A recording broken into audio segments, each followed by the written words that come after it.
स्वागत है आप सभी का नॉलेज पार्क इंस्टीट्यूट के यूट्यूब चैनल में। आज की ये वीडियो इम्पोर्टेंट होने वाली है उन सभी के लिए जो शिक्षक भर्ती परीक्षाओं की तैयारी कर रहे हैं। आज की इस वीडियो में हम डिस्कस करेंगे 69,000 शिक्षक भर्ती परीक्षा के क्वेश्चन पेपर की। 69,000 शिक्षक भर्ती परीक्षा यूपी जो कि 2019 में हुई थी, हम उसके 150 क्वेश्चन के आंसर्स को यहाँ पर डिस्कस करने वाले हैं। साथ साथ इस वीडियो को देखकर आप जान पाएंगे कि आपका जो क्वेश्चन पेपर होता है उसमें उसके लिए आपको क्या क्या पढ़ना होता है और ये क्वेश्चन पेपर किस आधार पर बनकर आता है, आप इस वीडियो को देखकर आसानी से जान पाएंगे। अगर आप हमारे चैनल पर नए हैं और आपने अभी तक चैनल को सब्सक्राइब नहीं किया है तो चैनल को सब्सक्राइब कर लें और साथ साथ बेल आइकन को भी दबा दें ताकि आने वाली वीडियो की नोटिफिकेशन आप तक आसानी से पहुँच सके। चलिए वीडियो को शुरू करते हैं।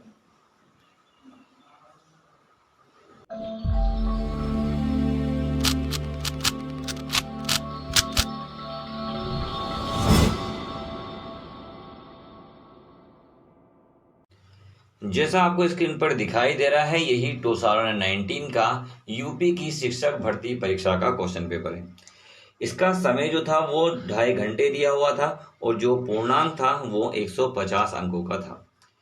स्टार्टिंग में यहाँ पर कुछ इंस्ट्रक्शन लिखे हुए होते हैं, इसके बाद सेकेंड पेज से हमारा क्वेश्चन पेपर स्टार्ट होता है। तो शुरुआत करते हैं यहाँ पर पहले क्वेश्चन से।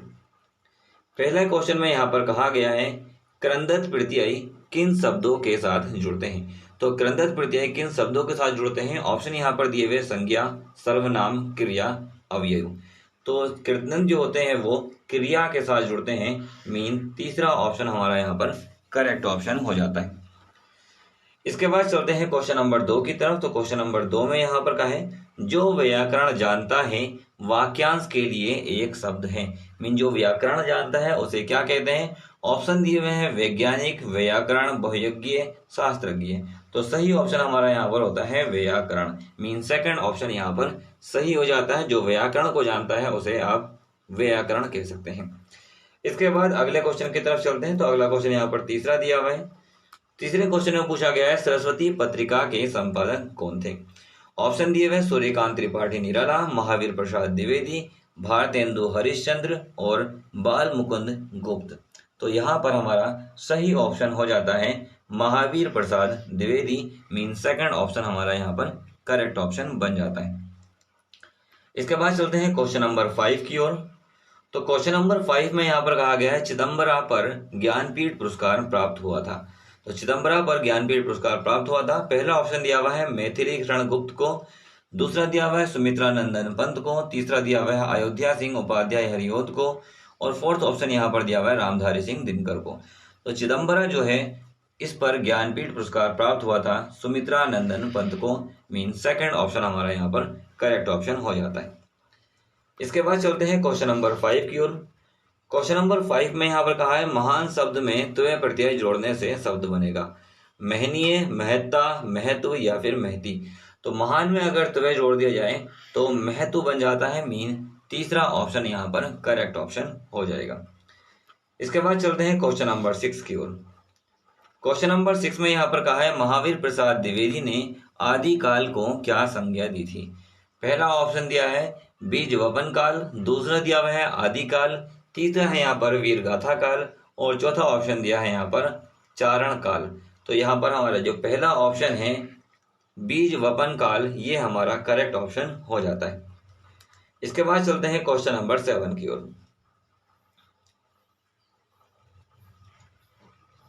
क्वेश्चन नंबर 7 में यहाँ पर पूछा गया है हिंदी शब्द किस भाषा से लिया गया है। पूछा गया है हिंदी शब्द किस भाषा से लिया गया है, संस्कृत, फारसी, हिंदी या अरबी। तो संस्कृत शब्द जो है वो फारसी भाषा से लिया गया है, मीन सेकंड ऑप्शन हमारा यहाँ पर करेक्ट ऑप्शन बन जाता है। इसके बाद चलते हैं क्वेश्चन नंबर 8 की तरफ। क्वेश्चन नंबर 8 में यहाँ पर कहा है निम्नलिखित में तत्सम शब्द है। मीन निम्नलिखित में से तत्सम शब्द को पूछा गया है। पहला दिया है आंख, दूसरा ऑप्शन यहाँ दिया है पाँव, तीसरा है गांव और चौथा ऑप्शन यहाँ पर दिया है ग्रह। तो ग्रह जो है यहाँ पर एक तत्सम शब्द होता है, फोर्थ ऑप्शन हमारा यहाँ पर करेक्ट ऑप्शन बन जाता है। इसके बाद अगले क्वेश्चन यहाँ पर 9 to 10 दिया हुआ है। यहाँ पर ये गद्यांश के आधार पर दिया गया प्रश्न है। यहाँ पर गद्यांश को पढ़ेंगे, उसके बाद आंसर तब हम उसको देंगे। तो यहाँ पर दिया हुआ है, हमारा जीवन पाखंड में बन गया है और हम इसके बिना नहीं रह सकते। अपने जीवन, सार्वजनिक जीवन तथा निजी जीवन में कहीं भी देखें, हम एक दूसरे को छलने की कला का खुलकर उपयोग करते हैं। इसके बावजूद ये विश्वास करते हैं कि हम ऐसा कुछ भी नहीं कर रहे हैं। हम इस प्रकार की भाषा का प्रयोग करते हैं जिसकी उस अवसर पर कोई आवश्यकता नहीं होती।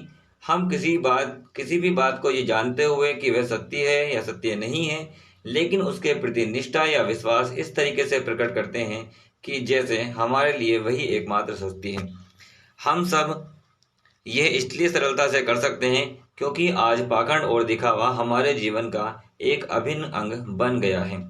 आज हम लोगों में से अधिकांश की स्थिति मुंह में कुछ और मन में कुछ वाली बन गई है।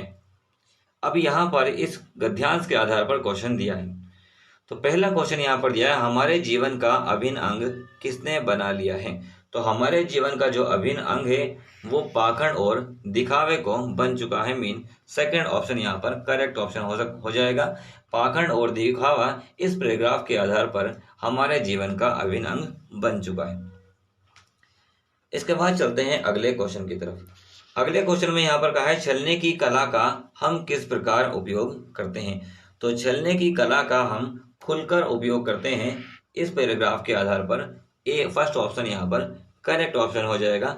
मीनिंग छलने की कला का हम खुलकर उपयोग करते हैं। इसके बाद तो बात करते हैं क्वेश्चन नंबर 11 की। क्वेश्चन नंबर 11 में यहाँ पर पूछा गया है, बीती विभावरी जागरी, अंबर पनघट में डूबो रही, तारा घट उषा नागरी।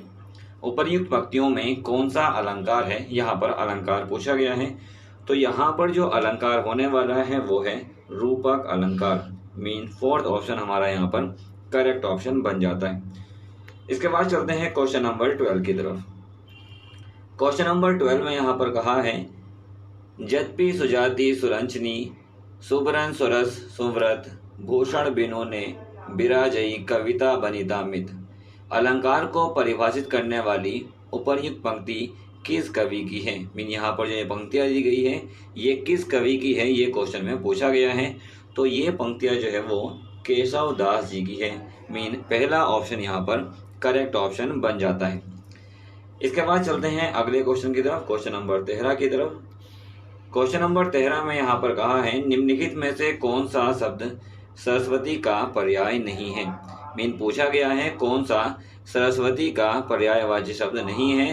तो जानवी जो है वो सरस्वती का पर्यायवाची शब्द यहाँ पर नहीं है। फोर्थ ऑप्शन यहाँ पर करेक्ट ऑप्शन बन जाता है। इसके बाद चलते हैं क्वेश्चन नंबर 14 की तरफ, 14 की तरफ। क्वेश्चन नंबर 14 में यहाँ पर पूछा गया है, मैं, हम, तुम, तू आदि शब्द हैं। ये किस प्रकार के शब्द है। संबंधवाचक है, निश्चयवाचक है, प्रश्नवाचक सर्वनाम है या फिर पुरुषवाचक सर्वनाम है। तो ये सभी पुरुषवाचक सर्वनाम है।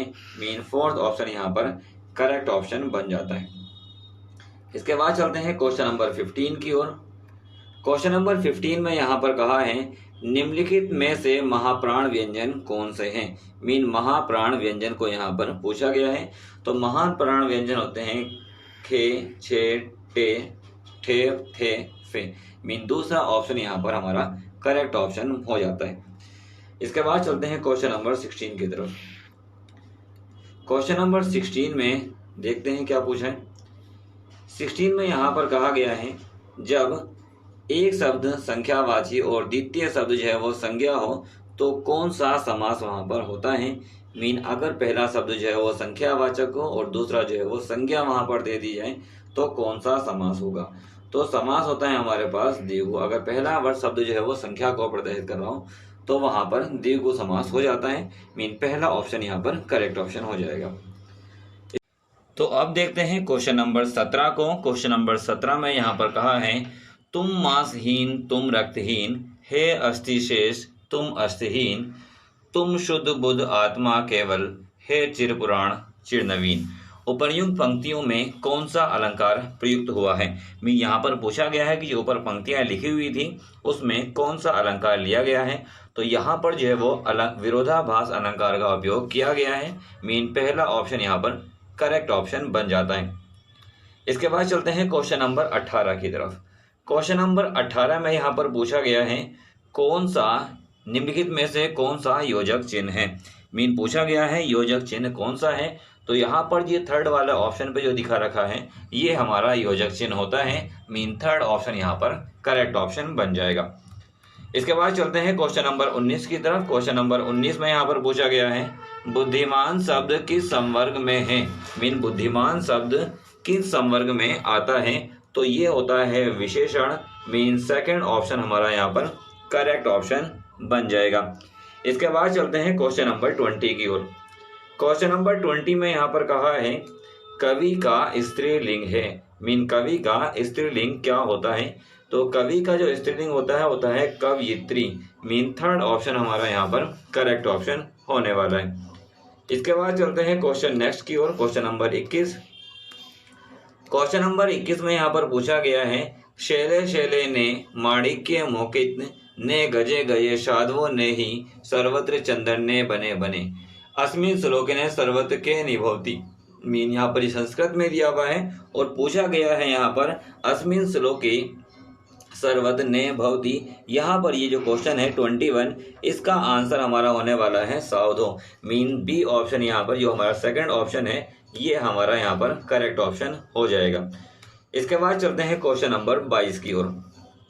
क्वेश्चन नंबर 22 में यहाँ पर पूछा गया है सूर्योदय पद में प्रयुक्त समास है। मीन सूर्योदय जो शब्द है यहाँ पर कौन सा समास प्रयोग किया गया है, तो यहाँ पर प्रयोग किया गया है तत्पुरुष समास। मीन हमारा थर्ड ऑप्शन यहाँ पर करेक्ट ऑप्शन बन जाता है। चलते हैं अगले क्वेश्चन की ओर। अगला क्वेश्चन यहाँ पर क्वेश्चन नंबर 23 दिया है। क्वेश्चन नंबर 23 में पूछा गया है नीलोत्पलम में कौन सा समास है, तो नीलोत्पलम में यहाँ पर समास होता है कर्मधारय समास। मीन फोर्थ ऑप्शन हमारा यहाँ पर करेक्ट ऑप्शन हो जाता है। इसके बाद अगला क्वेश्चन आता है क्वेश्चन नंबर 24। 24 में यहाँ पर पूछा गया है दासयति क्रियापद में लकार है। मीन दासयति जो क्रियापद है इसमें कौन सा लकार उपस्थित है, तो इसमें लिट लकार उपस्थित होता है। मीन थर्ड ऑप्शन हमारा यहाँ पर करेक्ट ऑप्शन बन जाता है। इसके बाद अगला क्वेश्चन आता है क्वेश्चन नंबर 25। क्वेश्चन नंबर 25 में यहाँ पर पूछा गया है उदेति सविता ताम्र एवं अस्ति मेति चे संपत्तो विपत्तो चे मेहता केम रूपता सविता क्रीदस उदेति। मीन संस्कृत का ये क्वेश्चन दिया हुआ है और इसका आंसर यहाँ पर हो जाता है ताम्र। मीन पहला ऑप्शन हमारा यहाँ पर करेक्ट ऑप्शन बन जाता है। इसके बाद अगले क्वेश्चन की तरफ चलते हैं। तो अगला क्वेश्चन यहाँ पर आने वाला है question number 26। Mean question number 26। तो क्वेश्चन नंबर 26 में यहाँ पर पूछा गया है पितृस्वसा का अर्थ है। मीन पितृस्वसा का क्या अर्थ होता है, तो पितृस्वसा कहा जाता है बुआ को। मीन पहला ऑप्शन यहाँ पर करेक्ट ऑप्शन बन जाता है। इसके बाद चलते हैं अगले क्वेश्चन की ओर। अगला क्वेश्चन यहाँ पर लिया है क्वेश्चन नंबर 27। क्वेश्चन नंबर 27 में यहाँ पर पूछा गया है गमय धातु लट लकार मध्यम पुरुष बहुवचन का रूप है। मीन गम धातु का लट लकार मध्यम पुरुष और बहुवचन का रूप क्या है, ये यहाँ पर पूछा गया है। तो यहाँ पर हमारा इसका आंसर हो जाता है तीसरा गमिष्यत। ये इसका सही आंसर बन जाएगा। इसके बाद अगले क्वेश्चन की तरफ चलते हैं। क्वेश्चन नंबर 28 यहाँ पर लिया है। क्वेश्चन नंबर 28 में पूछा गया है माहेश्वर सूत्रों की संख्या है। मीन माहेश्वर के सूत्र कितने होते हैं, तो माहेश्वर सूत्रों की संख्या होती है 14। मीन पहला ऑप्शन यहाँ पर करेक्ट ऑप्शन बन जाता है। बात देखते हैं क्वेश्चन नंबर 29 को। तो क्वेश्चन नंबर 29 में यहाँ पर कहा गया है गा पद में विभक्ति वचन है। मीन जो गा पद होता है इसमें विभक्ति वचन यहाँ पर पूछी गई है। तो यहाँ पर सही ऑप्शन हो जाता है द्वितीय विभक्ति होगी और जो वचन होगा वो बहुवचन हो जाएगा। मीन सेकंड ऑप्शन यहाँ पर करेक्ट ऑप्शन हो जाता है। इसके बाद चलते हैं क्वेश्चन नंबर 30 की ओर। तो क्वेश्चन नंबर 30 में यहाँ पर पूछा गया है हसंती पद में प्रत्यय है। मीन हसंती पद में क्या प्रत्यय है, तो इसमें प्रत्यय होता है शत्रु। मीन थर्ड ऑप्शन यहाँ पर करेक्ट ऑप्शन यहाँ पर हमारा हो जाता है। इसके बाद चलते हैं क्वेश्चन नंबर 31 की ओर। क्वेश्चन नंबर 31 से 32 ये हमारा इंग्लिश का पैराग्राफ के बेस पे क्वेश्चन है। यहाँ पर कहा गया है read the passage given below and answer the question that follow. Mean आपको पहले पैराग्राफ को पढ़ना है और उसके नीचे जो क्वेश्चन दिए होंगे उनके आंसर आपको देने होंगे।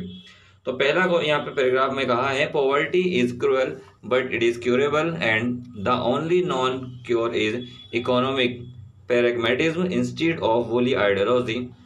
In the field of economics, the three ideology has never bore any fruit. We have countless chances for development.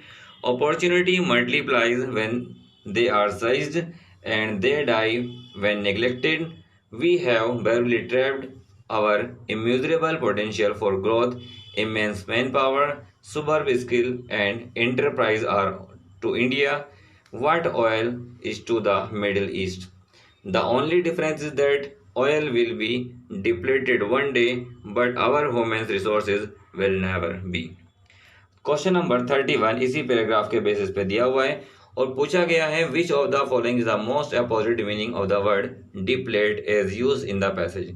Mean जो डिप्लेट यहाँ पर है उसका अपोजिट वर्ड यहाँ पर बताना है, तो इसका अपोजिट वर्ड हो जाता है यहाँ पर रीजेनरेट। मीन फर्स्ट वाला ऑप्शन हमारा करेक्ट ऑप्शन यहाँ पर हो जाता है।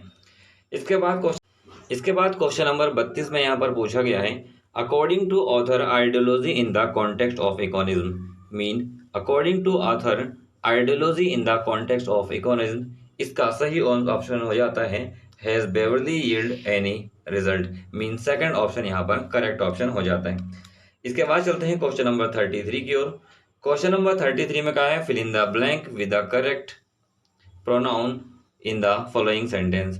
वन शुड लव वंस, तो यहाँ पर थर्ड ऑप्शन हमारा करेक्ट ऑप्शन हो जाता है। वन के साथ हम वंस का प्रयोग करते हैं तो थर्ड ऑप्शन हमारा यहाँ पर करेक्ट ऑप्शन बन जाता है।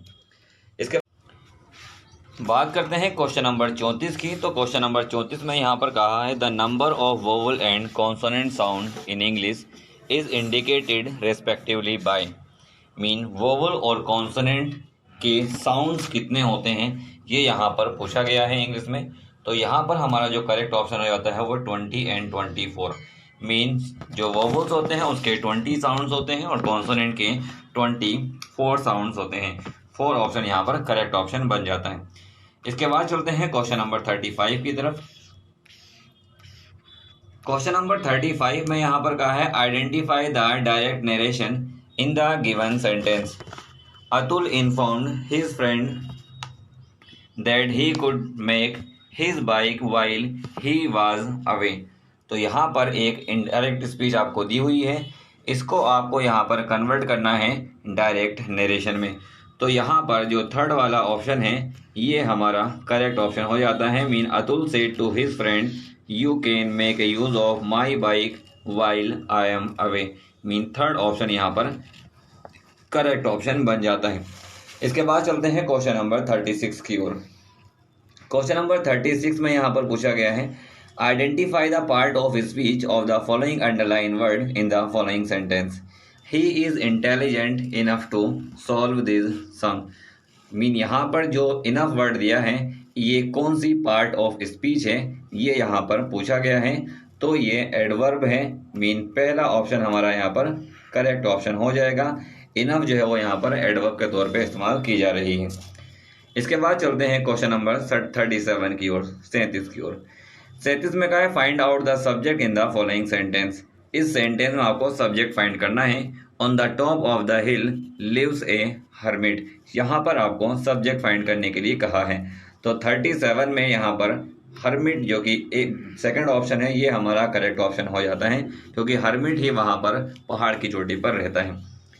इसके बाद अगले क्वेश्चन की बात करें तो अगला क्वेश्चन हो जाता है यहाँ पर 38। और क्वेश्चन नंबर 38 में यहाँ पर पूछा गया है in the following sentence change the verb to past tense. Mean यहाँ पर जो सेंटेंस दिया हुआ है इसमें वर्ब को पास्ट टेंस में आपको कन्वर्ट करना है। मीन यहाँ पर दिया है she hides her face for shame, तो यहाँ पर आपको इसकी पास्ट टेंस में इसकी वर्ब को कन्वर्ट करना है। तो यहाँ पर 38 का जो हमारा आंसर होने वाला है वो है हिड। मीन यहाँ पर थर्ड ऑप्शन यहाँ पर करेक्ट ऑप्शन हो जाएगा, क्योंकि जो हाइड है उसकी थर्ड फॉर्म हो जाती है हिड और थर्ड हो जाती है हिडन। तो यहाँ पर थर्ड ऑप्शन करेक्ट होने वाला है पास्ट के लिए। इसके बाद चलते हैं क्वेश्चन नंबर 39 की ओर। क्वेश्चन नंबर 39 में यहाँ पर क्या है, identify the type of sentence given below. यहाँ पर सेंटेंस का टाइप आपको बताना है, मीन सेंटेंस का कौन सा टाइप है। हाउ वेल सी सिंग्स, कितना अच्छा गाती है वह। लास्ट में एक्सक्लेमेटरी साइन लगा हुआ है, तो एक्सक्लेमेटरी साइन से पहचान हो जाती है कि ये एक्सक्लेमेटरी टाइप का है, मीन फोर्थ ऑप्शन यहाँ पर करेक्ट ऑप्शन बन जाता है। इसके बाद चलते हैं क्वेश्चन नंबर 40 की ओर। क्वेश्चन नंबर 40 में यहाँ पर कहा है which of the following sentence is correct. कौन सा सेंटेंस यहाँ पर करेक्ट है, ये यहाँ पर पूछा गया है। तो यहाँ पर जो करेक्ट है, an FIR was launched against him, mean fourth option यहाँ पर करेक्ट ऑप्शन हो जाता है। An FIR was launched against him, fourth option correct option बन जाएगा। इसके बाद चलते हैं अगले क्वेश्चन की ओर। Question number 41। क्वेश्चन नंबर 41 में यहाँ पर कहा है भारतीय राष्ट्रीय कांग्रेस के प्रथम मुस्लिम अध्यक्ष थे, मीन भारतीय राष्ट्रीय कांग्रेस के प्रथम मुस्लिम अध्यक्ष कौन थे। तो ये हमारा करेक्ट ऑप्शन आता है थर्ड, जो कि बदरुद्दीन तैयब जी, मीन बदरुद्दीन तैयब जी जो थे वो भारतीय राष्ट्रीय कांग्रेस के प्रथम मुस्लिम अध्यक्ष बने थे। इसके बाद चलते हैं क्वेश्चन नंबर 42 की ओर। क्वेश्चन नंबर 42 में यहाँ पर पूछा गया है साइमन कमीशन के विरुद्ध प्रदर्शन में लाठीचार्ज से लगी चोटों से किस नेता की मृत्यु हुई थी।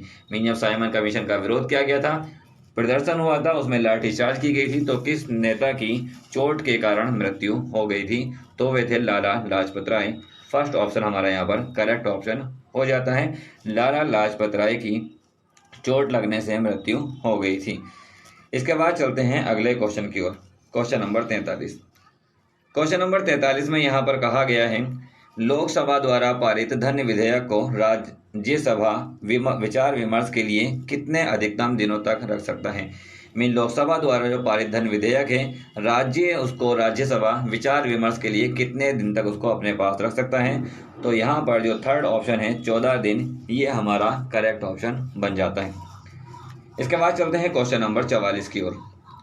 क्वेश्चन नंबर 44 में यहाँ पर पूछा गया है प्रायद्वीपीय भारत का सबसे दक्षिणी बिंदु कन्याकुमारी स्थित है। मीन प्रायद्वीपीय भारत का सबसे दक्षिणी बिंदु कन्याकुमारी जो है वो स्थित है। कहाँ पर स्थित है ये यहाँ पर पूछा गया है। तो इसका हमारा करेक्ट ऑप्शन हो जाता है भूमध्य रेखा के उत्तर में, मीन थर्ड ऑप्शन यहाँ पर करेक्ट ऑप्शन बन जाता है। इसके बाद चलते हैं अगले क्वेश्चन की तरफ। अगला क्वेश्चन यहाँ पर दिया है क्वेश्चन नंबर 45। क्वेश्चन नंबर 45 में यहाँ पर पूछा गया है निम्नलिखित समुद्री धाराओं में से कौन सी अटलांटिक महासागर की धारा नहीं है। मीन कौन सी यहाँ पर अटलांटिक महासागर की धारा नहीं है। 4 ऑप्शन यहाँ पर आपको दिए हुए हैं, अगुलहास धारा, लेब्राडोर धारा, फ्लोरिडा धारा और कनारी धारा। तो 45वें का हमारा यहाँ पर जो फर्स्ट ऑप्शन है अगुलहास धारा, ये हमारा करेक्ट ऑप्शन बन जाता है। इसके बाद चलते हैं अगले क्वेश्चन की तरफ। अगला क्वेश्चन है यहाँ पर 46 में यहाँ पर पूछा गया है नाथुल्ला दर्रा भारत के किस राज्य में स्थित है। मीन नाथुल्ला दर्रा भारत के कौन सी राज्य में पाई जाती है, ये यहाँ पर पूछा गया है। तो ये सिक्किम में पाई जाती है। मीन थर्ड ऑप्शन हमारा यहाँ पर करेक्ट ऑप्शन बन जाता है। इसके बाद चलते हैं क्वेश्चन नंबर 47 की ओर। 47 में यहाँ पर पूछा गया है भारत में गरीबी का आकलन किस आधार पर किया जाता है। मीन भारत में जो गरीबी का आकलन किया जाता है वो किस आधार पर किया जाता है। तो उसका आधार होता है परिवार का उपभोग व्यय। मीन परिवार का जो उपभोग व्यय होता है उस आधार पर गरीबी का आकलन किया जाता है। मीन फर्स्ट ऑप्शन यहाँ पर करेक्ट ऑप्शन बन जाएगा। इसके बाद बात करते हैं क्वेश्चन नंबर 48 की। तो क्वेश्चन नंबर 48 में यहाँ पर पूछा गया है इनमें से भारत की संविधान सभा के पहले अध्यक्ष कौन थे। तो संविधान सभा के जो पहले अध्यक्ष थे उनका नाम है डॉक्टर सच्चिदानंद सिन्हा। मीन पहला ऑप्शन यहाँ पर करेक्ट ऑप्शन बन जाता है। इसके बाद चलते हैं क्वेश्चन नंबर 49 की ओर। तो क्वेश्चन नंबर 49 में यहाँ पर पूछा गया है काकोरी षड्यंत्र केस किस वर्ष में हुआ था। मीन काकोरी षड्यंत्र केस जो था वो किस वर्ष में हुआ था। तो यह हुआ था 1925 में। मीन सेकंड ऑप्शन हमारा यहाँ पर करेक्ट ऑप्शन बन जाता है। इसके बाद चलते हैं क्वेश्चन नंबर 50 की ओर। क्वेश्चन नंबर 50 में यहाँ पर कहा है भारत में व्यवस्थापित होने वाले प्रथम राष्ट्रीय उद्यान हैं। मीन भारत में व्यवस्थापित होने वाला प्रथम राष्ट्रीय उद्यान कौन सा था? तो ये पहला राष्ट्रीय उद्यान था जिम कॉर्बेट राष्ट्रीय उद्यान।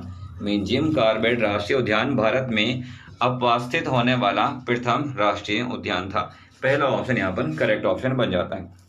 इसके बाद चलते हैं क्वेश्चन नंबर 51 की तरफ। तो क्वेश्चन नंबर 51 में यहाँ पर पूछा गया है, निम्नलिखित में से कौन सा कथन शिक्षण के संदर्भ में सही नहीं है?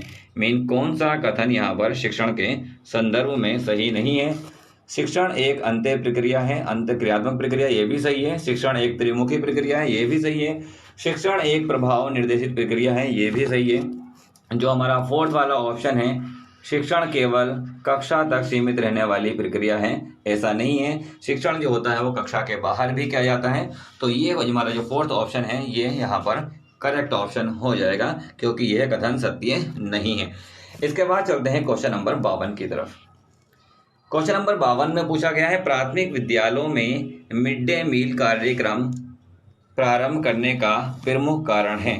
प्राथमिक विद्यालयों में जो मिड डे मील कार्यक्रम है वो क्यों प्रारंभ किया गया था? तो ये प्रारंभ किया गया था नामांकन संख्या बढ़ाने के लिए।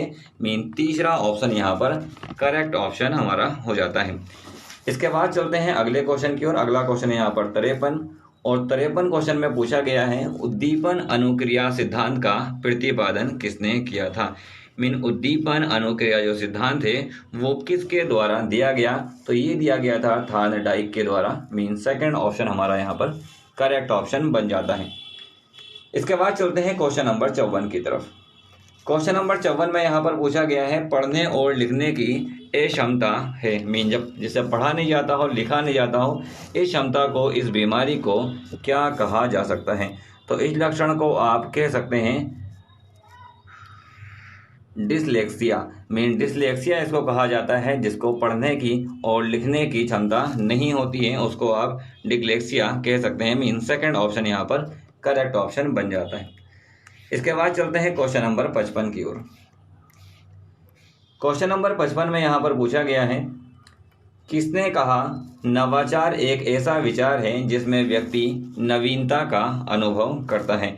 नवाचार एक ऐसा विचार है जिसमें व्यक्ति नवीनता का अनुभव करता है।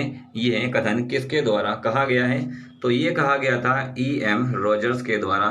सेकंड ऑप्शन हमारा यहाँ पर करेक्ट ऑप्शन हो जाता है। इसके बाद चलते हैं क्वेश्चन 56 की ओर। क्वेश्चन नंबर 56 में यहाँ पर पूछा गया है, भारतीय शिक्षा के इतिहास में सर्वप्रथम किस समिति ने अपव्यय और अवरोधन पर विचार किया था? अपव्यय और अवरोधन पर विचार करने वाली कौन सी समिति थी? तो यह समिति थी हार्टोग समिति। पहला ऑप्शन यहाँ पर करेक्ट ऑप्शन बन जाता है। इसके बाद चलते हैं क्वेश्चन नंबर 57 की ओर। क्वेश्चन नंबर 57 में यहाँ पर कहा गया है, परम शून्य स्थिति होती है। परम शून्य स्थिति किसे कहा जाता है? तो परम शून्य स्थिति कहा जाता है आनुपातिक स्केल में। फोर्थ ऑप्शन यहाँ पर करेक्ट ऑप्शन हमारा हो जाता है। आनुपातिक स्केल में परम शून्य स्थिति पाई जाती है। इसके बाद चलते हैं क्वेश्चन नंबर 58 की तरफ। क्वेश्चन नंबर 58 में यहाँ पर पूछा गया है, पाठ प्रस्तावना कौशल की मुख्य संघटक क्या है? पाठ प्रस्तावना कौशल की मुख्य संघटक किसे कहा जाता है? क्वेश्चन नंबर 58 में ये पूछा गया है। तो यहाँ पर पहला ऑप्शन जो है पूर्व ज्ञान, ये हमारा करेक्ट ऑप्शन हो जाता है। पाठ प्रस्तावना कौशल के लिए जो मुख्य घटक है वो पूर्व ज्ञान होना आवश्यक है। इसके बाद चलते हैं क्वेश्चन नंबर 59 की तरफ। क्वेश्चन नंबर 59 में यहाँ पर पूछा गया है, NCERT द्वारा राष्ट्रीय पाठ्यचर्या की रूपरेखा कब प्रस्तुत की गई? NCERT के द्वारा राष्ट्रीय पाठ्यचर्या की रूपरेखा कब प्रस्तुत की गई थी?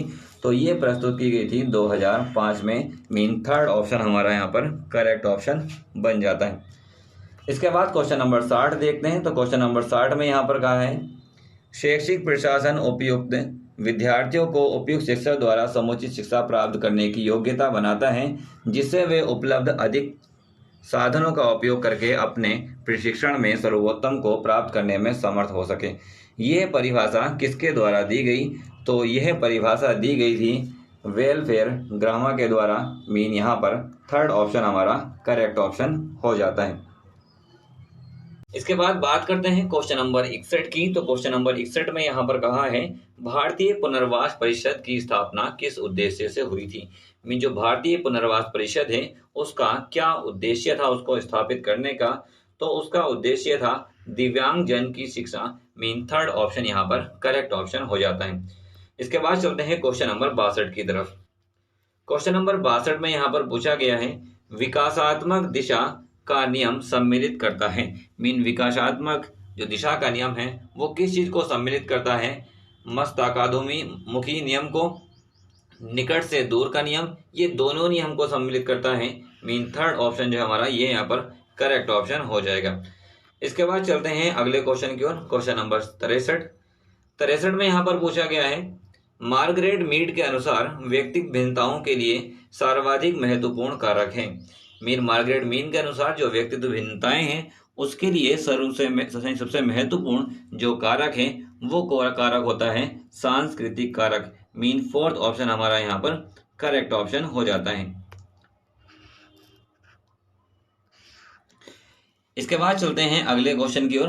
अगला क्वेश्चन यहाँ पर दिया है क्वेश्चन नंबर 64। क्वेश्चन नंबर 64 में यहाँ पर पूछा गया है ब्रेल लिपि के जनक हैं। मीन ब्रेल लिपि के जनक किसे कहा जाता है। तो ब्रेल लिपि के जनक जो है वो लुई ब्रेल हैं। मीन सेकंड ऑप्शन यहाँ पर करेक्ट ऑप्शन हो जाता है। इसके बाद चलते हैं क्वेश्चन नंबर 65 की ओर। क्वेश्चन नंबर 65 में यहाँ पर पूछा गया है प्राचीन अनुबंधन का सिद्धांत किसने दिया था। तो प्राचीन अनुबंधन का जो सिद्धांत है वो पावलोव के द्वारा दिया गया है। मीन थर्ड ऑप्शन हमारा यहाँ पर करेक्ट ऑप्शन हो जाता है। इसके बाद चलते हैं क्वेश्चन नंबर 66 की तरफ। क्वेश्चन नंबर 66 में यहाँ पर पूछा गया है हेरिडिटरी जीनियस नामक पुस्तक किसके द्वारा लिखी गई। मीन हेरिडिटरी जीनियस नामक जो पुस्तक है उसको किसने लिखा था। तो ये लिखा था गाल्टन ने। मीन सेकंड ऑप्शन हमारा यहाँ पर करेक्ट ऑप्शन हो जाता है। गाल्टन ने यह पुस्तक लिखी थी। इसके बाद चलते हैं क्वेश्चन नंबर 67 की तरफ। क्वेश्चन नंबर 67 में यहाँ पर पूछा गया है निम्नलिखित में से कौन सा कारक बालक के विकास को प्रभावित करता है। मीन पूछा गया है कौन सा कारक जो है वो बालक के विकास को प्रभावित करेगा। अंतःस्रावी ग्रंथियां, पौष्टिक भोजन, रोग तथा चोट, उपर्युक्त सभी। तो ये सभी कारक जो है उसके बालक के विकास को प्रभावित करेंगे, इसलिए फोर्थ ऑप्शन यहाँ पर करेक्ट ऑप्शन हो जाता है। इसके बाद चलते हैं क्वेश्चन नंबर 68 की ओर। क्वेश्चन नंबर 68 में यहाँ पर पूछा गया है गेमने के अधिगम सोपान का सही क्रम है। मीन गेगने ने जो अधिगम सोपान का क्रम दिया था वो यहाँ पर पूछा गया है कौन सा क्रम यहाँ पर सही है। तो सही क्रम यहाँ पर थर्ड वाला ऑप्शन जो है ये सही क्रम है। मीन सम प्रत्यय अधिगम, न्याय अधिगम और समस्या समाधान, ये थर्ड ऑप्शन करेक्ट ऑप्शन बन जाता है। इसके बाद चलते हैं क्वेश्चन नंबर 69 की ओर। क्वेश्चन नंबर 69 में यहाँ पर पूछा गया है सृजनात्मक समस्या समाधान की वह अवस्था जिसमें व्यक्ति समस्या पर ध्यान नहीं देता है उसे क्या कहते हैं। तो उसे कहा जाता है उद्भवन। मीन थर्ड ऑप्शन यहाँ पर करेक्ट ऑप्शन हो जाता है। इसके बाद चलते हैं अगले क्वेश्चन की ओर। Question number 70। क्वेश्चन नंबर 70 में यहाँ पर पूछा गया है राष्ट्रीय अस्थि विकलांग संस्थान स्थित है। में राष्ट्रीय अस्थि विकलांग संस्थान किस शहर में स्थित है ये पूछा गया है। तो इसका सही ऑप्शन हो जाता है कोलकाता। ये कोलकाता में स्थित है। इसके बाद अगले क्वेश्चन की तरफ चलते हैं। अगला क्वेश्चन लिया है खाने का नमक किससे बनता है। मीन खाने के नमक के बारे में पूछा गया है। खाने का नमक जो है वो किससे बनता है। तो ये बनता है मजबूत अम्ल और मजबूत क्षार से। मीन स्ट्रॉन्ग एसिड और स्ट्रॉन्ग बेस से ये बन जाता है, इसलिए सेकंड ऑप्शन यहाँ पर करेक्ट ऑप्शन हो जाएगा। इसके बाद चलते हैं क्वेश्चन नंबर 72 की ओर। क्वेश्चन नंबर 72 में यहाँ पर पूछा गया है यदि किसी पिंड की गति ऊर्जा अपने प्रारंभिक मान का 4 गुना हो जाए तो नया संवेग होगा। मीन यदि किसी की पिंड की गति ऊर्जा का मान प्रारंभिक मान का 4 गुना कर दिया जाए तो उसका संवेग कितना हो जाएगा, ये यहाँ पर पूछा गया है। उसका संवेग हो जाएगा प्रारंभिक मान का 2 गुना। मीन थर्ड ऑप्शन यहाँ पर करेक्ट ऑप्शन हो जाता है। इसके बाद चलते हैं अगले क्वेश्चन की तरफ। अगला क्वेश्चन यहाँ पर पूछा गया है ध्वनि तरंगों की प्रकृति होती है। मीन ध्वनि तरंगों की प्रकृति को पूछा गया है। ध्वनि तरंगों की प्रकृति होती है अनुदैर्घ्य। सेकंड ऑप्शन यहाँ पर करेक्ट ऑप्शन हो जाता है। इसके बाद चलते हैं क्वेश्चन नंबर 74 की ओर। क्वेश्चन नंबर 74 में यहाँ पर पूछा गया है 1 माइक्रोन होता है, मीन 1 माइक्रोन कितने के बराबर होता है, ये यहाँ पर पूछा गया है। 1 माइक्रोन होता है 10⁻⁻⁶ के बराबर, इसलिए थर्ड ऑप्शन यहाँ पर करेक्ट ऑप्शन बन जाता है।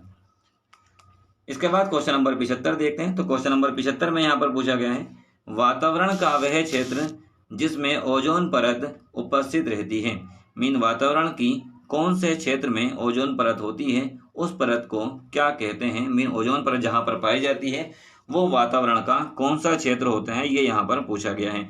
तो वो होता है स्ट्रेटोस्फीयर, मीन फोर्थ ऑप्शन यहाँ पर करेक्ट ऑप्शन बन जाएगा।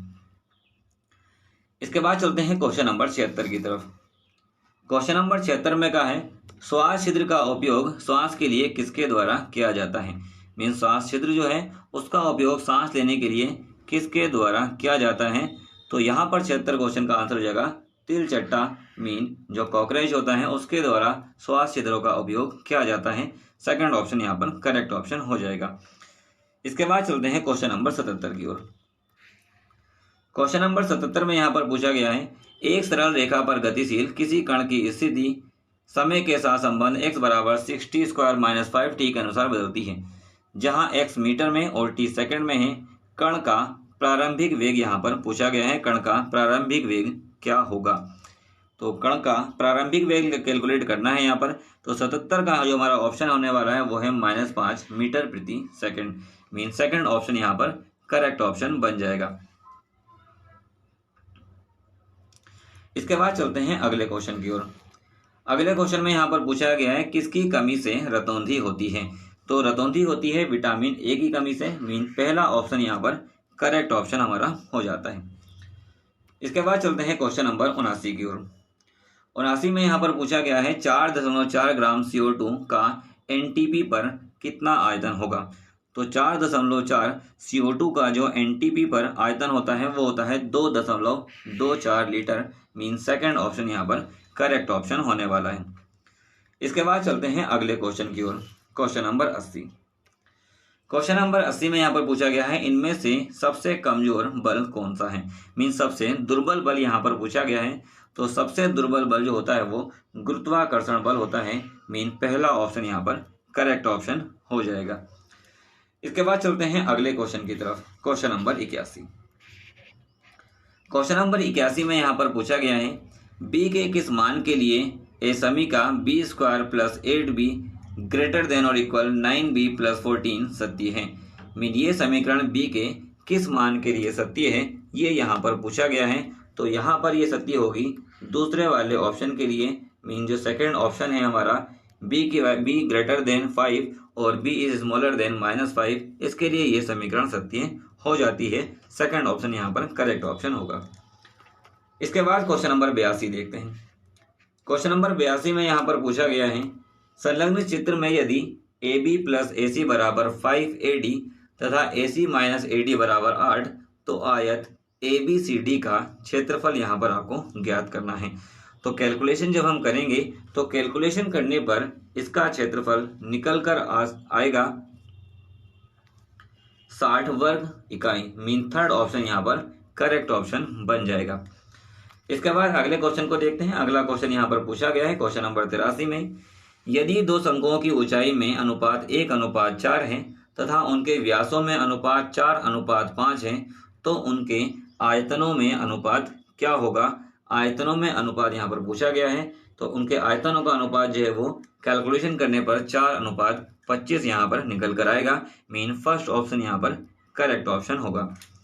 इसके बाद अगले क्वेश्चन की तरफ चलते हैं। तो अगला क्वेश्चन यहाँ पर पूछा गया है क्वेश्चन नंबर 84 में प्रथम 9 प्राकृतिक अभाज्य संख्याओं का औसत है, मीन जो प्राकृतिक अभाज्य संख्याएं हैं उनका औसत क्या होगा। 84 में यहाँ पर पूछा गया है। कैलकुलेट करेंगे तो आंसर आ जाएगा 11 सही 1/9, फोर्थ ऑप्शन यहाँ पर करेक्ट ऑप्शन होगा। इसके बाद अगले क्वेश्चन की तरफ बढ़ते हैं। तो अगला क्वेश्चन यहाँ पर हमने लिया है यदि √ 2916 बराबर 54 हो तो √ 29.16 √ 0.2916 प्लस √ 0.002916 प्लस √ 0.00002916 इसका मान ज्ञात करने के लिए कहा गया है। इसका मान क्या होगा। तो 85 को अगर हम सोल्व करते हैं तो सोल्व करने पर जो हमारा आंसर है वो आएगा 5.9994। मीन फर्स्ट ऑप्शन हमारा यहाँ पर करेक्ट ऑप्शन होने वाला है। इसके बाद चलते हैं क्वेश्चन नंबर 86 की तरफ।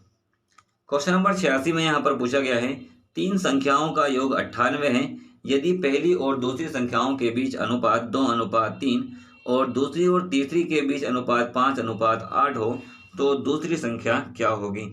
जब आप इसे कैलकुलेट करेंगे तो कैलकुलेट करने पर दूसरी संख्या 30 निकल कर आएगी। मीन थर्ड ऑप्शन यहाँ पर करेक्ट ऑप्शन बन जाएगा।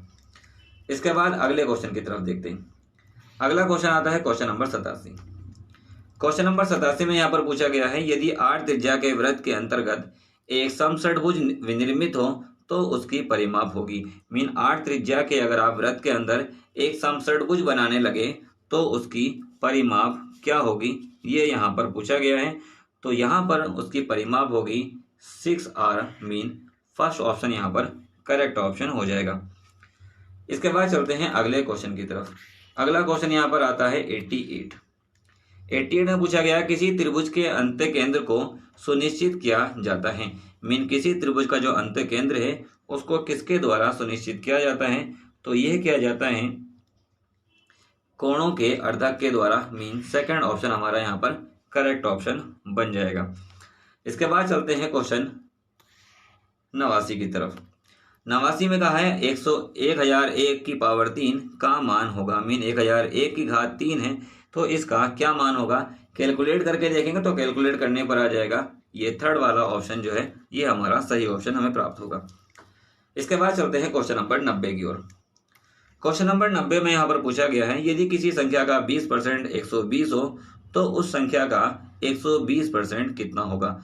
मीन यदि किसी संख्या का 20% 120 रुपये हो तो उसी संख्या का 120% जो है वो कितना होगा, वो होगा 720। मीन फोर्थ ऑप्शन यहाँ पर करेक्ट ऑप्शन बन जाता है। इसके बाद चलते हैं क्वेश्चन नंबर 91 की ओर। क्वेश्चन नंबर 91 में यहाँ पर पूछा गया है निम्नलिखित में से सबसे छोटी भिन्न कौन सी है। मीन यहाँ पर सबसे छोटी भिन्न के बारे में पूछा गया है। तो सबसे छोटी भिन्न अगर हम यहाँ पर कैलकुलेट करेंगे को डिवाइड करके देखेंगे तो सबसे छोटी भिन्न जो है वो हमें प्राप्त हो जाएगी 19/36। मीन फोर्थ ऑप्शन यहाँ पर करेक्ट ऑप्शन बन जाएगा। इसके बाद चलते हैं क्वेश्चन नंबर 92 की तरफ। क्वेश्चन नंबर 92 में यहाँ पर पूछा गया है एक आयत की लंबाई में 25% की वृद्धि होती है, उसकी चौड़ाई कितने प्रतिशत घटा दी जाए ताकि क्षेत्रफल उसका समान बना रहे। मीन एक आयत की लंबाई 25% बढ़ा दी जाती है तो उसकी चौड़ाई में कितनी कमी करी जाए कि उसका क्षेत्रफल जो है वो उतना का उतना ही बना रहे। तो क्षेत्रफल में हमें कमी करनी होगी 20%। मीन सेकंड ऑप्शन हमारा यहाँ पर करेक्ट ऑप्शन बन जाता है। इसके बाद चलते हैं क्वेश्चन नंबर 93 की तरफ। क्वेश्चन नंबर 93 में पूछा गया है 1.27 बार बराबर है। मीन 1.2 साल के ऊपर यहाँ बार लगा हुआ है और उसको पूछा गया ये किस भिन्न के यहाँ पर बराबर है। तो कैलकुलेट करेंगे तो ये बराबर आएगा 14/11 के। मीन थर्ड ऑप्शन यहाँ पर करेक्ट ऑप्शन हो जाता है। इसके बाद चलते हैं क्वेश्चन नंबर 94 की ओर। क्वेश्चन नंबर 94 में पूछा गया है एक धन चक्रवृद्धि ब्याज की दर से 15 वर्षों में 2 गुना हो जाता है, ये 8 गुना हो जाएगा। मीन एक धन जो है वो चक्रवृद्धि ब्याज की दर से 15 सालों में 2 गुना हो रहा है। तो 8 वर्ष में पूछा गया है कि 8 वर्ष में वो 8 गुना कितने वर्षों में होगा। तो 8 गुना हो जाएगा ये 45 वर्षों में। कैलकुलेट करने पर हमें ये आंसर प्राप्त होगा 45 साल में वह 8 गुना हो जाएगा। इसके बाद अगले क्वेश्चन की तरफ बढ़ते हैं। Question number 95। क्वेश्चन नंबर 95 में पूछा गया है यदि a की पावर x = b की पावर y = c की पावर z तथा b² बराबर ac हो तो y होगा। मीन y का मान यहाँ पर इसके आधार पर कैलकुलेट करना है। तो y का मान यहाँ पर निकल कर आएगा 2xz/z + x। Mean fourth option यहाँ पर करेक्ट ऑप्शन हो जाता है। इसके बाद चलते हैं क्वेश्चन नंबर 96 की तरफ।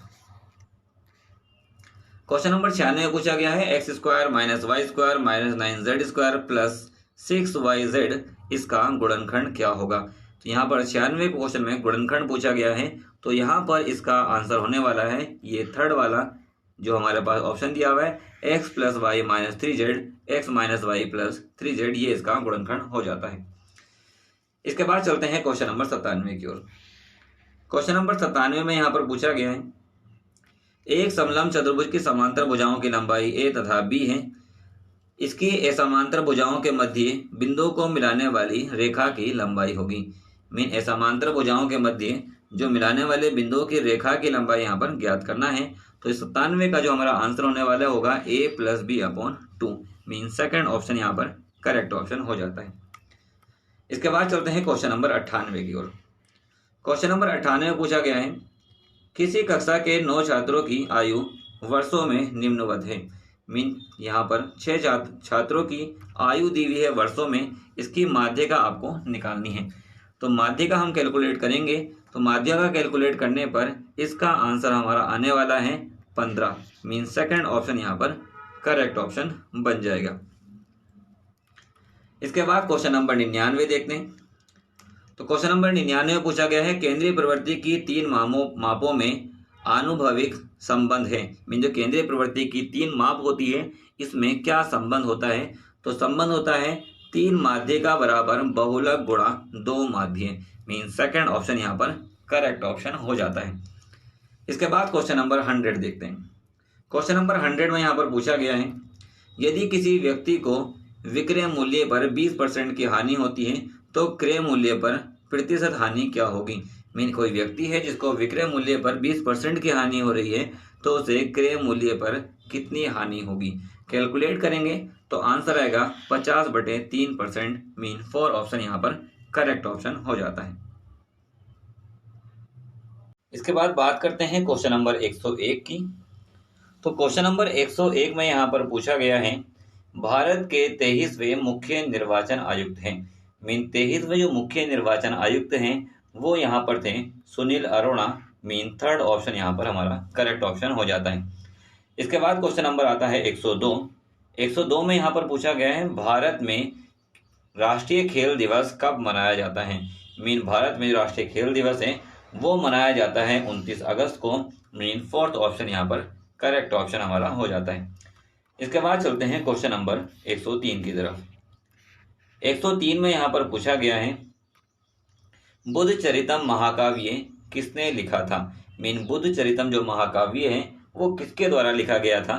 तो वो लिखा गया था अश्वघोष के द्वारा। मीन फर्स्ट ऑप्शन यहाँ पर करेक्ट ऑप्शन हो जाता है।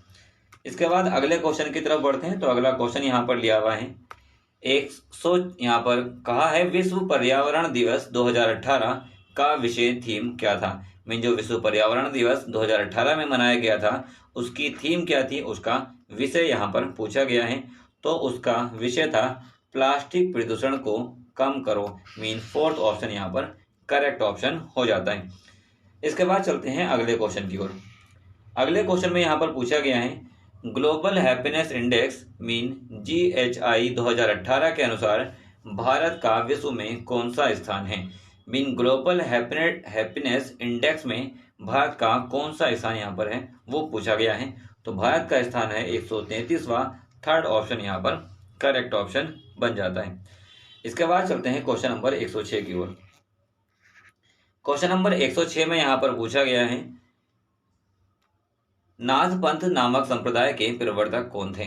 मीन जो नाथ पंथ संप्रदाय है उसके प्रवर्तक के बारे में यहाँ पर पूछा गया है। तो उसके प्रवर्तक हैं यहाँ पर मत्स्येंद्र नाथ। मीन फर्स्ट ऑप्शन यहाँ पर करेक्ट ऑप्शन हो जाता है। इसके बाद चलते हैं क्वेश्चन नंबर 107 की तरफ। क्वेश्चन नंबर 107 में यहाँ पर पूछा गया है, निम्नलिखित में से कौन सा कर्नाटक का लोक नृत्य है। मीन कर्नाटक के लोक नृत्य यहाँ पर कौन सा है ये पूछा गया है। तो कर्नाटक का जो लोक नृत्य होता है वो होता है यक्षगान। मीन फोर्थ ऑप्शन यहाँ पर करेक्ट ऑप्शन हो जाता है। इसके बाद चलते हैं क्वेश्चन नंबर 108 की ओर। क्वेश्चन नंबर 108 में पूछा गया है, कांचीपुरम में कैलाशनाथ मंदिर मीन जो शिव मंदिर है जिसकी भीतरी दीवारों में रंगों की मूर्तियां बनाई गई हैं, किसने बनवाया था। मीन जो कैलाशनाथ मंदिर है ये किसके द्वारा बनाया गया था। तो ये बनाया गया था नरसिंहवर्मन सेकंड के द्वारा। मीन फोर्थ ऑप्शन यहाँ पर करेक्ट ऑप्शन हो जाता है। इसके बाद चलते हैं अगले क्वेश्चन की ओर। अगला क्वेश्चन यहाँ पे लिया है, मिर्जापुर प्रसिद्ध है। मीन मिर्जापुर किस चीज़ के लिए प्रसिद्ध है? तो मिर्जापुर प्रसिद्ध है कजरी के लिए। मीन फर्स्ट ऑप्शन यहाँ पर करेक्ट ऑप्शन हो जाता है। इसके बाद चलते हैं क्वेश्चन नंबर 110 की ओर। क्वेश्चन नंबर 110 में यहाँ पर पूछा गया है, निम्नलिखित में से किस राज्य में भारत का 100वां एयरपोर्ट स्थित है? मीन भारत का जो 100वां एयरपोर्ट है वो किस राज्य में स्थित है, ये यहाँ पर पूछा गया है। तो ये है सिक्किम में स्थित। मीन फोर्थ ऑप्शन यहाँ पर करेक्ट ऑप्शन बन जाता है। इसके बाद चलते हैं क्वेश्चन नंबर 111 की ओर। 111 में यहाँ पर पूछा गया है, केंद्रीय ग्लास एवं सिरेमिक अनुसंधान संस्थान स्थित है। मीन केंद्रीय ग्लास और सिरेमिक अनुसंधान जो है वो कहाँ पर स्थित है? तो ये स्थित है खुर्जा में। मीन बी ऑप्शन यहाँ पर करेक्ट ऑप्शन बन जाता है। इसके बाद चलते हैं अगले क्वेश्चन 112 की ओर। 112 में यहाँ पर पूछा गया है, वर्ष 2018 में रमन मैग्सेसे पुरस्कार किसे प्रदान किया गया था? मीन 2018 में जो रमन मैग्सेसे पुरस्कार है वो किसे दिया गया था? वो दिया गया था भरत वाटवानी को। मीन फर्स्ट ऑप्शन यहाँ पर करेक्ट ऑप्शन हमारा हो जाता है। इसके बाद चलते हैं क्वेश्चन नंबर 113 की ओर। क्वेश्चन नंबर 113 में पूछा गया है, उत्तर प्रदेश हिंदी संस्थान द्वारा वर्ष 2017 का भारत भारती पुरस्कार किसे प्रदान किया गया? मीन उत्तर प्रदेश हिंदी संस्थान के द्वारा 2017 में जो भरत भारती पुरस्कार है वो किसे दिया गया था? तो ये दिया गया था डॉक्टर रमेश चंद्र शाह को। मीन पहला ऑप्शन यहाँ पर करेक्ट ऑप्शन बन जाता है। इसके बाद चलते हैं क्वेश्चन नंबर 114 की तरफ। क्वेश्चन नंबर 114 में यहाँ पर पूछा गया है, निम्नलिखित में से किस क्षेत्र में नोबेल पुरस्कार 2018 में घोषणा नहीं की गई? मीन किस क्षेत्र में नोबेल पुरस्कार नहीं दिया गया? वो है साहित्य का क्षेत्र। मीन बी ऑप्शन यहाँ पर करेक्ट ऑप्शन हो जाता है। 2018 में साहित्य पुरस्कार की घोषणा नहीं की गई थी। इसके बाद अगले क्वेश्चन की तरफ बढ़ते हैं। तो अगला क्वेश्चन यहाँ पर आता है, यूएस ओपन टेनिस टूर्नामेंट 2018 महिला एकल की विजेता थी। Mean US open tennis tournament जो 2018 में हुआ था इसकी महिला एकल में विजेता कौन थी? तो ये थी Naomi Osaka. Mean third option यहाँ पर करेक्ट ऑप्शन हो जाता है। इसके बाद चलते हैं क्वेश्चन नंबर 116 की ओर। क्वेश्चन नंबर 116 में यहाँ पर पूछा गया है, 65वें राष्ट्रीय फीचर पुरस्कारों में वर्ष 2017 के लिए सर्वश्रेष्ठ फीचर फिल्म का पुरस्कार जीता था। मीन 65वें जो राष्ट्रीय फिल्म पुरस्कार था 2017 में, इसमें सर्वश्रेष्ठ फीचर फिल्म का पुरस्कार किसे दिया गया था? तो ये दिया गया था विलेज रॉक स्टार्स को। मीन थर्ड ऑप्शन यहाँ पर करेक्ट ऑप्शन हो जाता है। इसके बाद चलते हैं क्वेश्चन नंबर 117 की ओर। क्वेश्चन नंबर 117 में यहाँ पर पूछा गया है, दिसंबर 2018 में जलवायु परिवर्तन पर अंतर्राष्ट्रीय सम्मेलन कहाँ आयोजित किया गया था? मीन दिसंबर 2018 में जलवायु परिवर्तन पर एक अंतर्राष्ट्रीय सम्मेलन किया गया था। ये कहाँ किया गया था? ये यहाँ पर पूछा गया है। तो ये किया गया था कटोविस पोलैंड में। मीन थर्ड ऑप्शन यहाँ पर करेक्ट ऑप्शन हो जाता है। इसके बाद चलते हैं क्वेश्चन नंबर 118 की ओर। क्वेश्चन नंबर 118 में यहाँ पर पूछा गया है, निम्नलिखित देशों में से किसने प्रधानमंत्री नरेंद्र मोदी ने 11 मई 2018 को रामायण सर्किट की शुरुआत की थी? मीन प्रधानमंत्री ने 11 मई 2018 को रामायण सर्किट की शुरुआत की थी। ये किस देश में की गई थी? ये यहाँ पर पूछा गया है। तो ये की गई थी नेपाल में। मीन पहला ऑप्शन यहाँ पर करेक्ट ऑप्शन हो जाता है। इसके बाद चलते हैं क्वेश्चन नंबर 119 को। भारत का शेक्सपियर किसे कहा जाता है? तो भारत का शेक्सपियर कहा जाता है कालिदास को। मीन थर्ड ऑप्शन यहाँ पर करेक्ट ऑप्शन हो जाता है। इसके बाद क्वेश्चन नंबर 120 पूछा गया है। 120 में कहा है, कुंभ मेले को यूनेस्को की अमूर्त सांस्कृतिक धरोहर सूची में कब शामिल किया गया है? मीन जो कुंभ मेला है उसको यूनेस्को के द्वारा अमूर्त सांस्कृतिक धरोहर के रूप में शामिल किया गया है और ये किया गया था वर्ष 2017 में। मीन पहला ऑप्शन हमारा यहाँ पर करेक्ट ऑप्शन बन जाता है। इसके बाद चलते हैं क्वेश्चन नंबर 121 की ओर। क्वेश्चन नंबर 121 में यहाँ पर पूछा गया है, कथकली किस राज्य का प्रमुख शास्त्रीय नृत्य है? मीन कथकली जो है वो किस राज्य का नृत्य है? तो ये होता है केरल का। मीन फोर्थ ऑप्शन यहाँ पर करेक्ट ऑप्शन बन जाता है। इसके बाद चलते हैं क्वेश्चन नंबर 122 की ओर। क्वेश्चन नंबर 122 में यहाँ पर पूछा गया है, सौरभ चौधरी का संबंध किस खेल से है? तो सौरभ चौधरी का जो संबंध है वो है निशानेबाजी से। मीन थर्ड ऑप्शन यहाँ पर करेक्ट ऑप्शन हमारा बन जाता है। इसके बाद 123 में यहाँ पर पूछा गया है स्टैच्यू ऑफ यूनिटी की ऊंचाई है। मीन स्टैच्यू ऑफ यूनिटी की ऊंचाई पूछी गई है, तो इसकी ऊंचाई होती है 182 मीटर।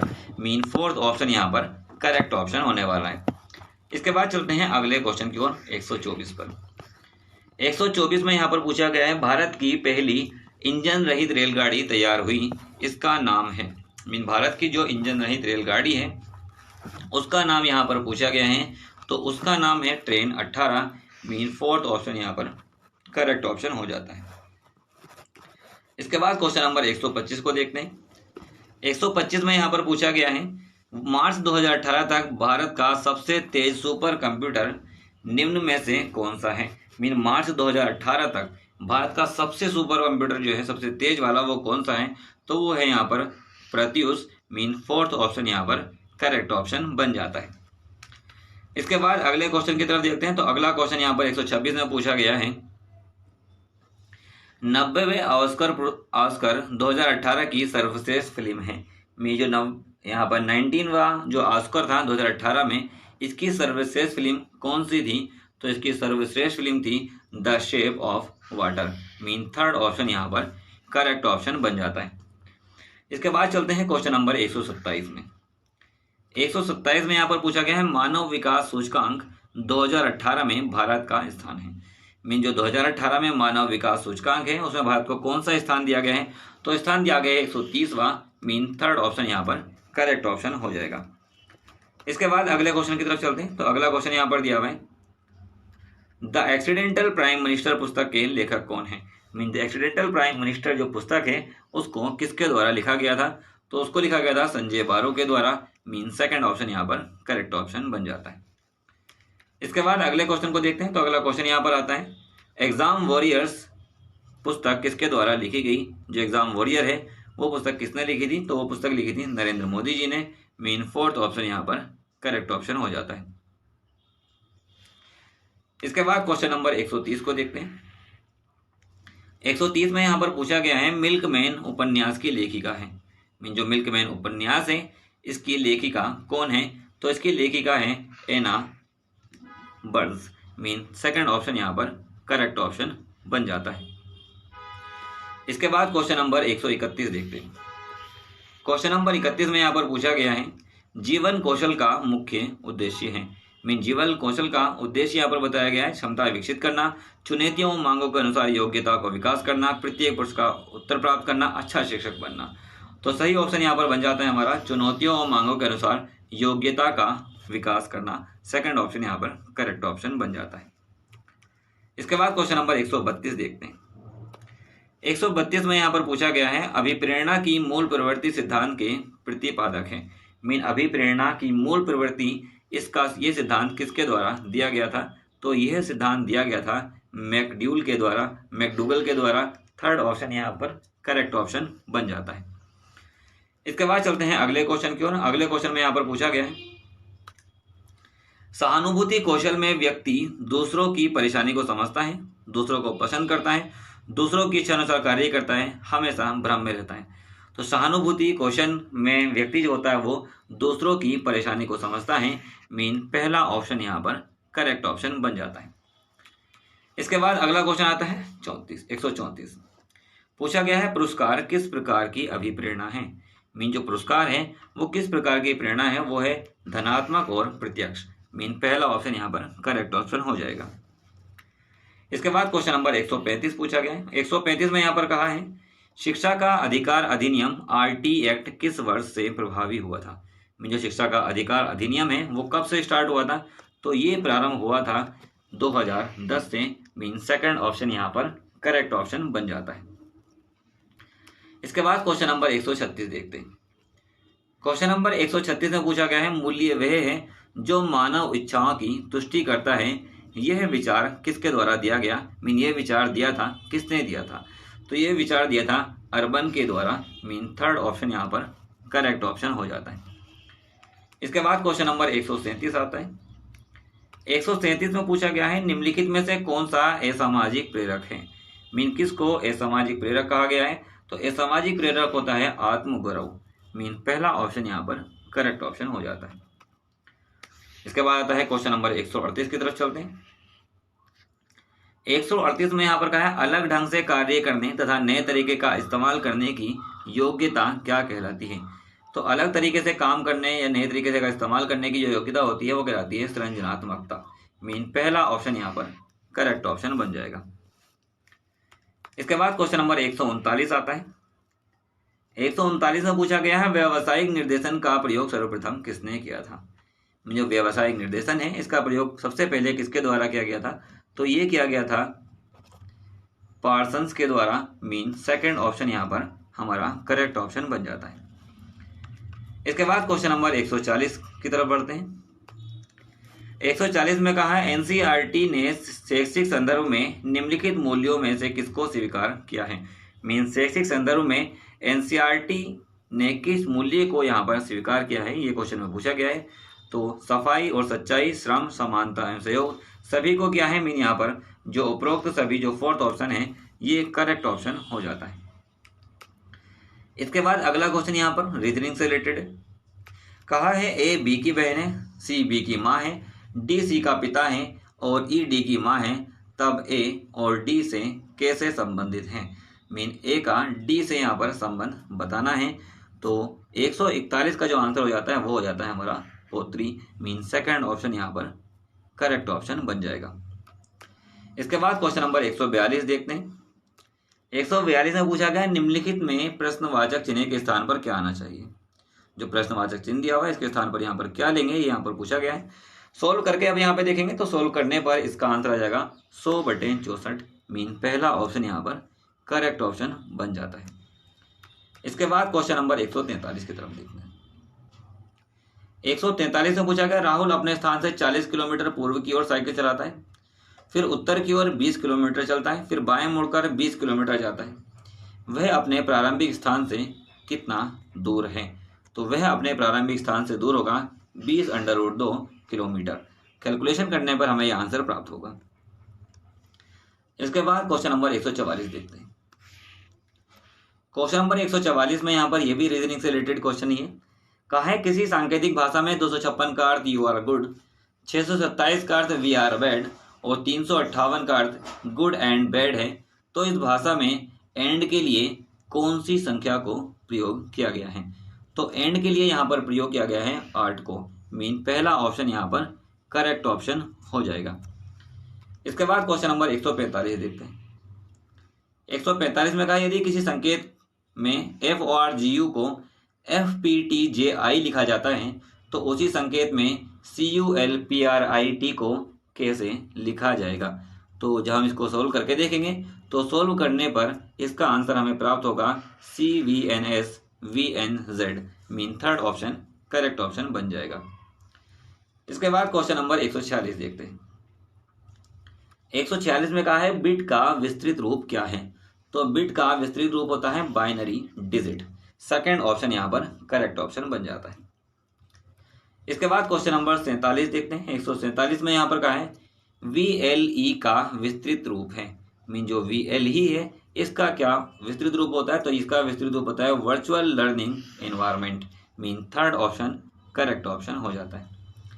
इसके बाद अगले क्वेश्चन को देखते हैं। अगला क्वेश्चन है ICT का उद्देश्य है स्मार्ट स्कूलों की स्थापना करना, शिक्षकों की क्षमता बढ़ाना या A और B यानी कि पहला और दूसरा दोनों उपर्युक्त में से कोई नहीं। तो यहाँ पर थर्ड ऑप्शन करेक्ट ऑप्शन हो जाता है, शिक्षकों की क्षमता बढ़ाना भी और स्मार्ट स्कूलों की स्थापना करना भी। इसके बाद अगले क्वेश्चन को देखते हैं। स्पैम होता है, स्पैम क्या होता है? तो स्पैम होता है अवांछित संदेश। पहला ऑप्शन करेक्ट ऑप्शन हो जाता है। इसके बाद लास्ट क्वेश्चन यहाँ पर आता है 150।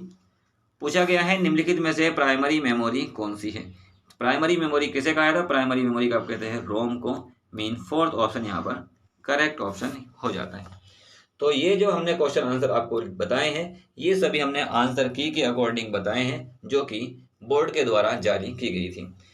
अगर आपको ये वीडियो अच्छी लगी है तो वीडियो को लाइक करें, चैनल को सब्सक्राइब करें और अपने फ्रेंड के साथ में वीडियो को शेयर भी करें।